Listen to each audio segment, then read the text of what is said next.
What's up mga Lodi, no? Isang mapagpalang araw sa ating lahat, no? So, ituturo ko ngayon sa inyo, share ko kung paano paggawa ng alpine knot gamit yung ating magic tali, no? Okay? So, kung gusto nyo malaman, stay tuned lang, panoorin nyo yung video hanggang matapos para masundan nyo kung paano gagawin yung alpine knot. So, follow and share na rin pala kung magustuhan nyo yung video para makatulong tayo sa iba. Okay?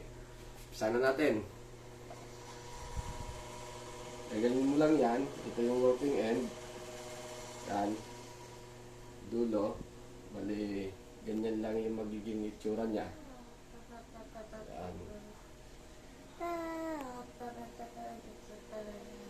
Ganyan, naka-ekis lang. Ganyan. Yan lang, oh. Yan, naka-ekis lang siya ganyan, oh. Tapos mo. Ito sa taas, naka-ekis lang din. Tapos, kuhanin nyo lang itong gitna. Ito. Magiging ganyan itsura niya. Okay? Tandaan na yan. Ganyan. Tapos, ito, pasok nyo lang dito sa dalawa.